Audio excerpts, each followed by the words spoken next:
नमामि धन्वन्तरिमादिदेवम्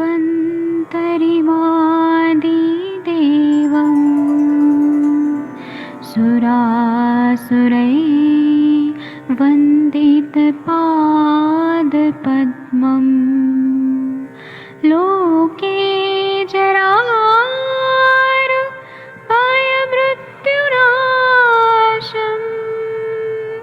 दातारमीशम् विविधौषधीनां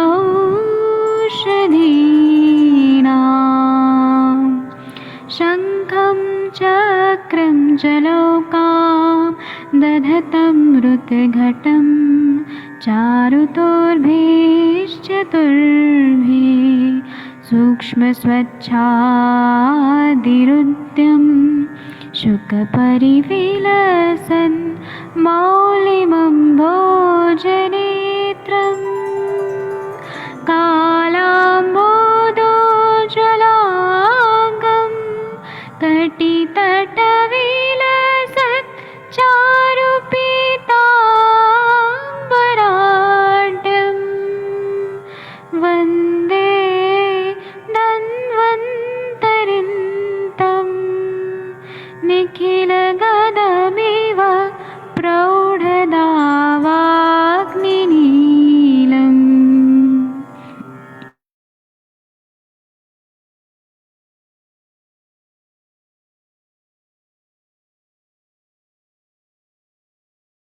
प्रणाम सभी लोग को। मैं वैद्य अरविंद पाठक आप सभी लोग का स्वागत करता हूं। आइए आज हम लोग विसर्प निदान पढ़ेंगे। और आप लोग के प्रैक्टिस में पेशेंट आते ही होंगे हर्पीस के, विसर्प के, तो उसको किस तरह से समझना चाहिए। आप सबके सब भारत के सर्वश्रेष्ठ चिकित्सक लोग हैं, क्योंकि आप लोग के पास पेशेंट आते हैं तो आप लोग अच्छे से डायग्नोसिस करते हैं, उनका हेतु निकालते हैं। उसके बाद में, और हेतु आप लोग को मालूम है, थेरोटिकल जो आयुष दर्पण पे बार बार एक ही चीज को बार बार बोला जाता है, तो पेशेंट भी ऐसे ही हेतु सेवन करते हैं। उनको मालूम नहीं होता है कि क्या गलत खाने पीने से ऐसी हमको बीमारियां हो रही है। जितना बार ये शास्त्र पढ़ा जाए उतना कम ही है, क्योंकि ऋषि मुनि जो थे उन लोगों ने जो भी चीजें लिखी हैं आप्त वचन है, ये त्रिकाल बाधित सत्य है कि ऐसा खाने से यही बीमारी होती है। तो हम विसर्प निदान पढ़ते हैं। विसर्प के बारे में ऐसा बताया कि सर्वतो विसर्पणात् विसर्पः, मतलब और विविधम सर्पति यतो विसर्पस्तेन स स्मृतः परिसर्पो अथवा नामना सर्वथा परिसर्पणात्। मतलब चरक चिकित्सा स्थान में क्या लिखा है कि त्वचा और शरीर की अन्य श्लेष्मल कला आदि स्थान पर छोटे छोटे विस्फोट पिड़का और शोथ आता है। ये पिटकाएं ऊपर नीचे या तिर्यक गति से सर्वत्र फैल जाती है। यह व्याधि सभी दिशा में फैलता है, इसलिए इसे विसर्प कहा जाता है। जिस तरह से सांप चलता है उसी तरह से भी विसर्प व्याधि भी गोल गोल सब जगह चलता है। विसर्प यह अत्यंत आशुकारी और दारुण रोग है। और इसके निदान में बहुत बढ़िया चीज लिखा है कि लवणाम्ल कटुष्णादि संसेवा दोषकोपतः विसर्पाः सप्ततः गेयः सर्वतः परिसर्पणात् पृथक त्रयभिश्चैको विसर्पा द्वन्द्वजास्त्रयः वातिकः पैतिकश्चैव कफजा सान्निपातिकः एते विसर्प चत्वार वक्ष्यन्ते द्वन्द्वजास्त्रयः। द्वंद्वज विसर्प के नाम भी लिखे हैं। आग्नेय वात पित्ताभ्याम ग्रंथ काख्य कफवात जहा यस्तु कर्दमको घोर स पित्त कफ संभव। तो विसर्प में आप लोग देखिए, लवण सबसे पहले। लवण, जो लोग ज्यादा नमक खाते हैं। फिर अम्ल रस, कटु रस, उष्ण आदि संसेवा दोष को पता है। मतलब लवण का कितना ज्यादा महत्व है कि वह हेतु रहता है जो लोग ज्यादा लवण खाते हैं। टीकाकार क्या बोलते हैं, मधुकोश टीकाकार बोलते हैं कि अम्ल पित्त संभव छर्दर वेगा विधारणात् रक्त दुष्टो सत्याम विसर्पात पत्ते हेतुर सामान्य तदनंतरम विसर्प निदानम छर्दि वेग विघातस्य रक्त दूषकत्वे चरक वचनम तथा छर्दि वेग प्रतिघातात काले चनव सेवचनात् शरद काल प्रभावाच्च शोणितम संप्रदुष्यति चरक सूत्र सन अध्याय 24 इति तस्य निदान पूर्विकां संख्यां निरुक्तिं चाह लवणाम्लेत्यादि विसर्पो न यह संसृष्टो कफ पित्तेन लक्ष्यते इति वचनात् लवणाम्लादिकं विशेषेण रक्त पित्त निदानम उक्तम।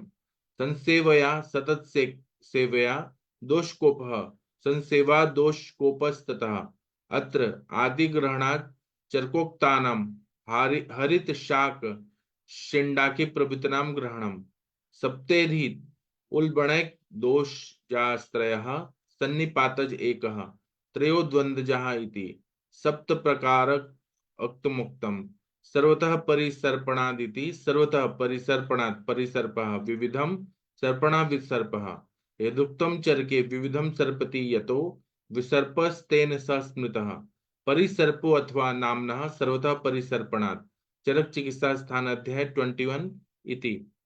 अम्ल पित्त में होने वाले, क्योंकि इसके पहले जो अध्याय हुआ वो अम्ल पित्त हुआ, तो अम्ल पित्त में होने वाले वमन के वेगों को रोकने से रक्त में विकृति हो जाती है, क्योंकि अम्ल पित्त में बहुत ज्यादा पित्त बढ़ा हुआ है और वो पित्त कैसे है कि विदग्ध है, खट्टा है, और उसका वेग को रोक दिया तो वो जो पित्त निकलना चाहता था उसको हमने रोक दिया, तो वो क्या करेगा, विमार्गमन होगा, वो उल्टा उल्टा डायरेक्शन में जाएगा, स्किन त्वचा की तरफ जाएगा एवं रक्त की विकृति से, और फिर रक्त में मिलेगा और त्वचा की तरफ जाएगा, तो इससे विसर्प रोग हो जाता है।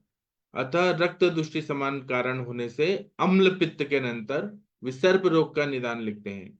लवण इत्यादि मतलब लवण आदि के बाद क्या बोला है कि वमन के वेग को रोकने से, उचित समय पर रक्त मोक्षण न करने से, जिस तरह से साल में एक बार वमन करना चाहिए, फिर साल में एक बार विरेचन करना चाहिए, फिर बस्ती करना चाहिए, सीजन के हिसाब से बताए, वसंत ऋतु में वमन, वर्षा ऋतु में बस्ती, और शरद ऋतु में विरेचन करना चाहिए। उसी तरह से आयुर्वेद में बोला है कि साल में एक बार रक्त मोक्षण करना चाहिए।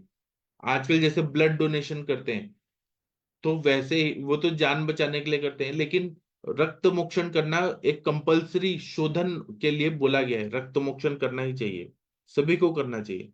जो लोग रक्त मोक्षण उचित समय पे नहीं करते हैं, और शरद ऋतु के प्रभाववश मनुष्य को रक्त दूषित हो जाता है, क्योंकि वो नेचर है कि बारिश के बाद अचानक सूर्य की किरणें बहुत प्रखर हो जाती हैं, तो पित्त का प्रकोप होता है और रक्त की दुष्टि होती है, क्योंकि पित्त और रक्त का आश्रय आश्रय संबंध होता है। उस समय में विरेचन करना और रक्त मोक्षण करना कंपलसरी होता है।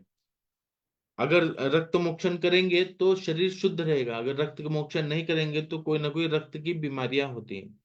और आप लोग देखिएगा इस्लाम में भी हजमा थेरेपी करते हैं, कपिंग थेरेपी करते हैं, तो इस्लाम धर्म में बहुत ज्यादा इसको रिलीजियसली माना जाता है, फॉलो किया जाता है, हमको भी करना चाहिए। और आयुर्वेद बोलता है कि हमें रक्त मोक्षण साल में एक बार करना चाहिए। चरक सूत्र स्थान अध्याय 24 में बोला है कि शरद ऋतु के प्रभाव से मनुष्य का रक्त दूषित हो जाता है, अतः अब विसर्प का निदान संख्या और निरुक्ति कहते हैं। लवणाम्ल इत्यादि विसर्प रोग में रक्त पित्त के संसर्ग के बिना नहीं पाया जाता है। इस उक्त वचनानुसार लवण अम्लादिक द्रव्य रक्त पित्त के विशिष्ट कारण माने जाते हैं, कि मतलब अगर जो लोग ज्यादा नमक खाते हैं, ज्यादा अम्ल का सेवन करते हैं, तो उनके शरीर में विसर्प रोग होता ही है, क्योंकि रक्त की दुष्टि होती है, रक्त और पित्त दोनों की दुष्टि होती है। फिर इसके बाद में बोल रहे हैं संसेवया, अर्थात इन लवणाम्ल कटुष्णादि द्रव्यों के निरंतर सेवन करने से दोष का प्रकोप हो जाता है। इस प्रकार दोष का प्रकोप हो जाने से विसर्प रोग हो जाया करते हैं। इस लवणाम्ल इत्यादि श्लोकार्थ का विग्रह इस प्रकार समझनीय, यथा लवणाम्ल कटुष्णादि द्रव्याणाम संसेवया दोष कोपस तस्मात् संसेवा दोष कोपतः इति। इसका अर्थ ऊपर दिया जा चुका है। कटुष्णादि यहाँ पर आदि शब्द से हरे, शाक और शंडाके आदि संचित संधित द्रव्यों का ग्रहण करते हैं। मतलब जो लोग हरा साग खाते हैं, मतलब ग्रीन लीफी वेजिटेबल जो लोग ज्यादा खाते हैं, बहुत ज्यादा मात्रा में ग्रीन लीफी वेजिटेबल खाते हैं, उनको भी विसर्प होता है, रक्त और पित्त की दुष्टि होती है, वह भी वर्ज्य बोला है। ग्रीन लीफी वेजिटेबल आयुर्वेद मना करता है कि ज्यादा न खाएं, खाएं लेकिन ज्यादा न खाएं। जैसे पालक है, मेथी है, धनिया है, पुदीना है, और सोआ है, जो भी ग्रीन लीफी मेथी है, वो ज्यादा नहीं खाना चाहिए। एलोपैथी साइंस बोलता है कि ज्यादा खाएं, रफेज मिलता है, लेकिन आयुर्वेद बोलता है कि रफेज की क्या जरूरत है, भारत जैसे देश में अपने आप पेट साफ होना चाहिए। जहाँ पे लोग जहाँ चॉकलेट खाते हैं, नॉनवेज खाते हैं, ब्रेड खाते हैं, यूरोपियन कंट्रीज में वहां पर जरूरत है रफेज का, लेकिन हम लोग जो गेहूं खाते हैं और जो भी आटा वगैरह खाते हैं वो खुद ही पेट साफ करने के लिए पर्याप्त है। फिर बोल रहे हैं कि सप्तदा अर्थात विसर्प रोग वातज पित्तज कफज सन्निपातज वात पित्तज वात कफज और पित्त कफज, इस तरह से 7 प्रकार का हो जाता है। सर्वतः परिसर्पणात् अर्थात नीचे ऊपर दाएं बाएं शरीर में फैल जाते हैं, अतः इसे परिसर्प भी कहते हैं। और विविध प्रकार से फैलने के कारण इसे विसर्प कहते हैं। यही बात चरक संहिता में देखी जा सकती है। क्योंकि यह अनेक प्रकार के से फैलता है, इसलिए इसे विसर्प कहते हैं, अथवा चारों ओर फैलने के कारण इसे परिसर्प भी कहते हैं। चरक चिकित्सा स्थान अध्याय 21। अम्ल पित्त निदान में लवणाम्ल कटु पदार्थों के अति सेवन से आमाशयस्थ उदक उदक में हरियाम्ल मतलब HCl का उद्रेक हो जाने से आमाशय में विकृति संभव होती है। इन्हीं कारणों से विदग्ध आहार रस जब शारीर शरीर में पहुंचता है तो अम्ल पित्त कर देता है। मतलब आहार रस है वो कच्चा कच्चा है, विदग्ध है, वो पूरे शरीर में फैल जाता है और अम्ल पित्त कर देता है। अन्यथा वह विसर्प रोग भी कर देता है। और कुष्ठ और विसर्प एक जैसे ही हैं, लेकिन कुष्ठ में जो पित्त है, वात पित्त कफ, तो पित्त दोष ज्यादा जब बढ़ता है तो विसर्प होता है। और उसमें त्वचा रक्त मांस लसिका ये 4 दोष होते हैं। तो यहाँ पे त्वचा मांस रक्त रक्त की दृष्टि होती है, लसिका तो है ही, लेकिन रक्त की दृष्टि और पित्त की दृष्टि ज्यादा होती है। तो विसर्प जो रहता है वो आशुकारी रहता है, कुष्ठ जो है वो चीरकारी रहता है। दोनों में थोड़ा यही डिफरेंस है, बाकी कुष्ठ और विसर्प एक जैसे ही है। अतः अम्ल पित्त के बाद विसर्प लोग लिखते हैं लवणाम्ल तीक्ष्ण उष्ण पदार्थों के अति सेवन से, उष्ण वीर्यात्मक और गरम गरम खाने से भी। जो लोग को बहुत ज्यादा गरम गरम, जैसे कढ़ाई से निकाला या कुकर से निकाला और नॉनवेज खाने लगे बहुत गरम गरम, और उष्ण वीर्यात्मक भी मतलब बहुत गरम मसाले भी खा रहे हैं और गरम चीजें भी कंटिन्यू बहुत खा रहे हैं। और जो हरे साग खाते हैं, शंडाकी आदि संधान सिद्ध द्रव्यों के निरंतर सेवन से। शंडाकी एक द्रव्य ऐसा है जो फर्मेंट करके बनाया जाता है, फर्मेंट और संधान करके बनाया जाता है। तो वह एक लिक्विड है जो मतलब बहुत ज्यादा खट्टा होता है। तो लेने में ठीक है, विनेगर जैसा रहता है ना, या सिडार, मतलब वो बहुत ज्यादा खट्टा रहता है। तो उन दोषों का इनसे ना जब हम निरंतर सेवन करते हैं तो दोषों का प्रकोप हो जाता है। कोई भी चीजें खट्टा चीज और नमक वाला चीज लिमिट में खाना चाहिए, अति सर्वत्र वर्जित। कटु भी लिमिट में खाना चाहिए। षड रसात्मक आहार में जितना परिमाण है मधुर का, कषाय का, तिक्त का, तो लोग तिक्त कषाय रस लेते नहीं है, और लेकिन लवण अम्ल कटु ज्यादा ले रहे हैं, तो उनको ये विसर्प रोग होता है। तब वात पित्त कफ, वात कफ, पित्त कफ और शनिपतन भेदों से 7 प्रकार का विसर्प हो जाया करते हैं। वात पित्त के प्रकोप से होने वाले विसर्प को आग्नेय कहते हैं। कफ वात के प्रकोप से होने वाले को ग्रंथिक विसर्प कहते हैं। और पित्त और कफ से होने वाले को विसर्प को कर्दमक कहते हैं। ये चीज बताएं। तो इसमें बोल रहे हैं कि चरक दोषानुरूप अनुरूप 7 प्रकार बताते हैं। वातज पित्तज कफज, वात पित्तज वात कफज, पित्त कफज सन्निपातज। वात पित्तज को आग्नेय विसर्प, वात कफज को ग्रंथि विसर्प, पित्त कफज को कर्दम विसर्प कहते हैं। आश्रय भेद से विसर्प 3 प्रकार का होता है। बहिश्रित, अंतःश्रित और उभयाश्रित विसर्प 3 टाइप का होता है। जो बाह्य त्वचा में होता है, अंतःश्रित अंदर होता है, और उभयश्रित बाह्य और अंदर दोनों होता है। हमारे सर बोलते हैं कि जो कैंसर होता है उसमें ग्रंथि विसर्प जैसा भी देखना चाहिए, क्योंकि वहां वात कफात पर संप्राप्ति जैसे लक्षण मिलते हैं, गांठ गांठ मिलती है। सुश्रुत ने वातज पित्तज कफज सन्निपातज और क्षतज ऐसे 5 प्रकार बताए। सुश्रुत में द्वंद्वज प्रकारों का वर्णन नहीं है। इसी तरह से चरक संहिता में भी सेम यही चीज बताया है जो माधव निदानकार ने बताया है, लेकिन उसमें थोड़ा ज्यादा बताया है हेतु के बारे में कि लवणाम्ल कटुष्णाणम रसानाम मति सेवनात् दध्यम्लमस्तु सुक्तानाम सुरा सौविरकस्य च व्यपन्न मधु बहु मध्योष्ण राग शाडव सेवनात् शाकानाम हरितानाम च सेवनाच विदाहिनाम कुर्चिकानाम किलाटानाम सेवनान मंदकस्य च दग्न शांडाकी पूर्वाणाम असुतानां च सेवनात् तिलमाश्कुलत्थानां तैलानां पैष्टिकस्य च ग्राम्य अनुपादकानां च मासानां लशुनस्य च प्रक्लिन्नानाम् असात्मानां विरुद्धानां च सेवनात् अल्पदानात् दैवास्वाप्नात् अजीर्णात् अध्यशनात् शतात् शतबंध प्रपन्नात धर्म अधर्म कर्माति सेवनात विश्वाताग्नि दोषाच विसर्पाणाम समुद्भव। मतलब जो लोग लवण, अम्ल, कटु, उष्ण पदार्थों का अति प्रमाण में सेवन करते हैं, दही का सेवन करते हैं, दही के ऊपर का मस्तु का सेवन करते हैं, शुक्त मतलब खमीर लाई पदार्थ जैसे फर्मेंटेड चीजें, बेकरी के पदार्थ और फर्मेंटेड जैसे कि इडली का सेवन, फिर इडली डोसा, फिर ढोकला वगैरह जो है उसका सेवन, ब्रेड बिस्किट, ये सबका सेवन ज्यादा करते हैं। कोई भी चीज नुकसान कब देती है? जब ज्यादा सेवन किया जाता है, रोज रोज वही वही सेवन किया जाता है। अभी क्या है कि नॉर्थ इंडिया में जो है, ये हम दक्षिण वाले पदार्थ जो साउथ इंडियन खाना है रोज नहीं खाना चाहिए। साउथ इंडिया में खट्टी चीजें खाते हैं, फर्मेंटेड चीजें खाते हैं, अम्ल करके खाया जाता है। क्यों? क्योंकि वहां की जो भूमि है वो क्षारीय है, वहां पे क्षार है, अल्कलिनिटी है।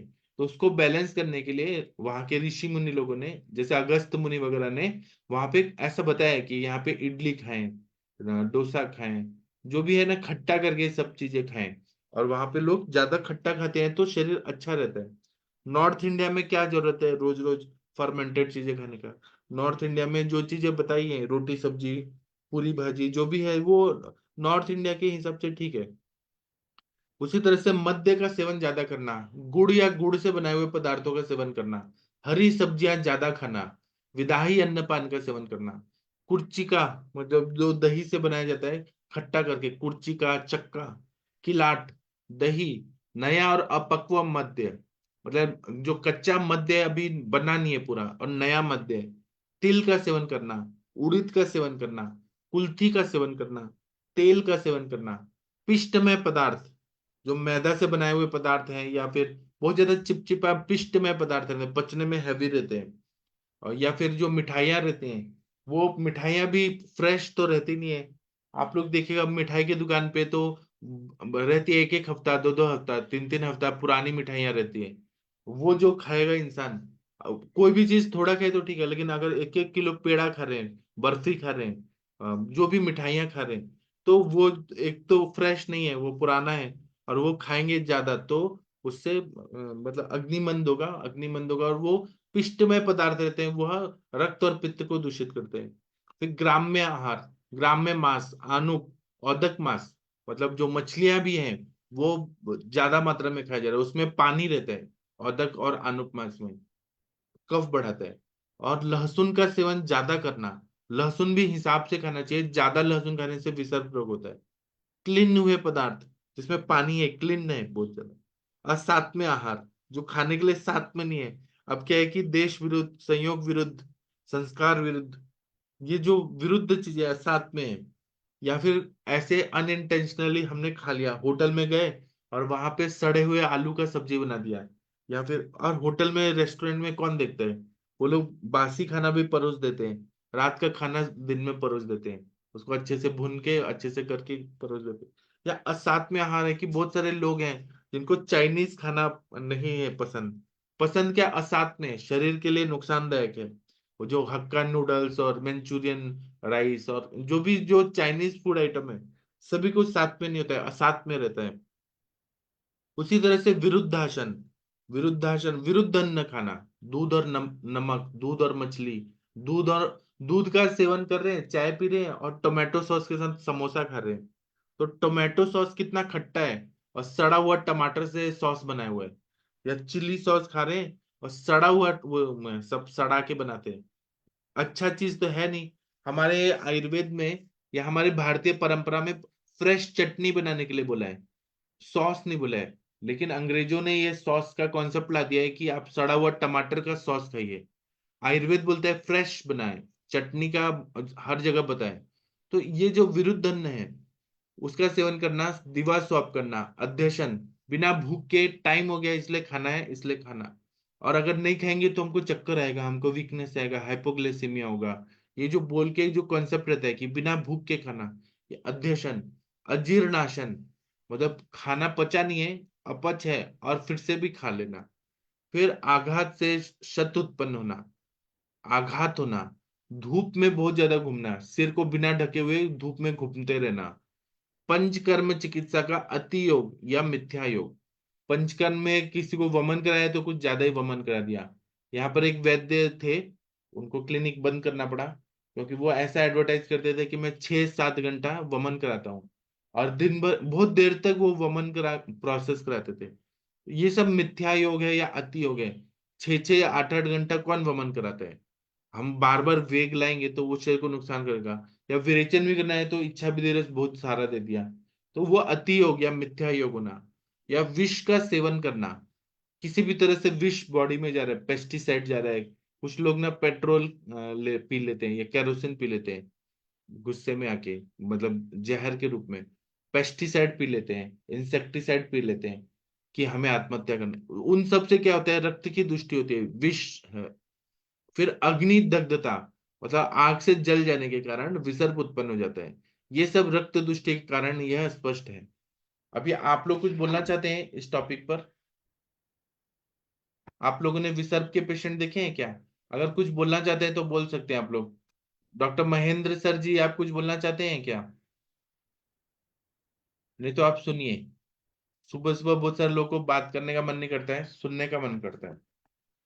संप्राप्ति कैसे बताइए कि त्वचा रक्त मांस लसिका इनकी दृष्टि होती है। तो चरक चिकित्सा स्थान में विसर्प का संप्राप्ति क्या बताया कि रक्तम लसिका त्वंग मासम दुष्यम दोषास्त्रयो मलाहा विसर्पाणाम समुत्पत्तो विज्ञा सप्त धातवः एतैर्निदानैर्व्यामिश्रैः कुपिता मारुतादयः दुष्यन् सन्दुष्य रक्तादीन् विसर्प्य अत्यहिताशिनाम् अन्तः प्रकुपिता दोषा विसर्प अत्यन्ताश्रये बहिः बहिः प्रकुपिता सर्वतो भय संश्रिता यस्य पित्तं प्रकुपितं सरक्तं त्वचि सरपति शोफम सरागम जनित विसर्पस्तस्य जायते। मतलब रक्त प्रकोप के कारणों से तथा उपर्युक्त अन्य कारणों से प्रकोपित हुए पित्त प्रधान दोष त्वचा लसिका रक्त मांस को दुष्टि करके विसर्प निर्माण करते हैं। इसमें रक्त प्रकोपक हेतु सेवन हो रहा है, त्रिदोषों की दुष्टि हो रही है, पित्त दोष जिसमें प्रधान है। और यह जो है पित्त दोष प्रधान होने के बाद स्थान संचय कहाँ करते हैं? तो त्वचा लसिका रक्त और मांस की दुष्टि करके स्थान संचय करके विसर्प रोग उत्पन्न करते हैं। विसर्प और कुष्ठ इन दोनों में त्रिदोष रहते हैं, रक्त लसिका और मांस ये तो रहते ही है। 7 भाव की दृष्टि रहती है, त्वचा रक्त मांस लसिका। लेकिन विसर्प और कुष्ठ में काफी भेद है। विसर्प अत्यंत आशुकारी है, विसर्पणशील है। विसर्पणशील स्वभाव का है। और कुष्ठ ये चिरकारी है और स्थिर होता है। विसर्प में कुष्ठ की अपेक्षा दोष दूषियों की व्यापकता कम होती है। मतलब विसर्प में इतने दोष नहीं दूषित होते हैं जितना कुष्ठ में होते हैं। कुष्ठ में कफ वात का आधिक्य रहता है, तो पित्त में विसर्प में पित्त और रक्त की दृष्टि अधिक होती है। विसर्प की संप्राप्ति घटित होते समय इन दोषों के कारण में से जो अधिष्ठान प्राप्त होता है उसके अनुसार विसर्प या बाह्य आश्रित रहता है या अभ्यंतर आश्रित रहता है या उभय मार्ग, बाह्य और अभ्यंतर दोनों मार्ग में व्यक्त होता है। तो ये चीजें विसर्प के बारे में बताई हैं। इसका जो हमने श्लोक पढ़ा स्क्रीन पे जो दिख रहा है इसका अर्थ मैं पढ़ देता हूँ। तो ऐसा बताया है कि जो लोग नमकीन पदार्थ ज्यादा खाते हैं, नमक, हम नमक वेफर्स में खाया जाता है या फिर भेल बना के खाया जाता है तो उसमें नमक बहुत ज्यादा डालते हैं। या फिर जो भी सलाद खा रहे हैं, कच्चा सलाद खा रहे हैं, उसमें नमक डाल के खाया जा रहा है। पहले के जमाने में लोग मूली खाते थे तो बहुत ज्यादा नमक, इतना ज्यादा मुट्ठी भर नमक लेके और उसके साथ खाते थे। और खट्टे पदार्थ, कुछ लोग ना अचार को और टोमेटो सॉस को सब्जी की तरह खाते हैं, बहुत ज्यादा टोमेटो सॉस खाते हैं लोग, या फिर चिल्ली सॉस खाते हैं, बहुत ज्यादा खट्टा रहता है। और आप लोग ना साउथ इंडिया में गए हैं कि नहीं? हैदराबाद वगैरह में देखिए, तो वहां पे जो इडली उत्तप्पा वगैरह खाते हैं ना, उसके साथ वो कुछ ज्यादा खट्टा रहता है, मतलब बहुत ज्यादा खट्टा चटनी के साथ दिया जाता है। तो खट्टा चीज ज्यादा खाना कड़वा, और कड़वा नहीं है ये, कटु रसात्मक द्रव्य और उष्ण गर्म चीज बहुत खाने पीने से वातादिदोष प्रकोपित होकर विसर्प रोग को उत्पन्न कर देते हैं। यह रोग सर्वदेह में फैल जाता है, इसी से इसका नाम विसर्प है। विसर्प रोग 7 प्रकार का होता है, वात की अधिकता से, पित्त की अधिकता से, कफ की अधिकता से, और तीनों दोषों के प्रकोप से। वात पित्त से, वात कफ से, पित्त कफ से। वात पित्त से जो विसर्प रोग होता है उसे आग्नेय विसर्प कहते हैं। वात कफ से उत्पन्न होने वाले विसर्प को ग्रंथि कहते हैं, क्योंकि वात और कफ जो है वो ग्रंथि उत्पन्न करता है। पित्त कफ से उत्पन्न विसर्प को कर्दमक विसर्प कहते हैं। तो इस तरह से विसर्प के बारे में बता दिया। अब आगे का जो श्लोक है वो हम लोग कल करेंगे। और अभी मैं आधा घंटा का ब्रेक देता हूँ। आप लोग 7 बजे फिर आइए, फिर हम लोग अष्टांग हृदय का जो बाला में प्रतिषेध अध्याय है वह हम लोग पढ़ेंगे। तब तक के लिए थैंक यू, प्रणाम सभी लोग को।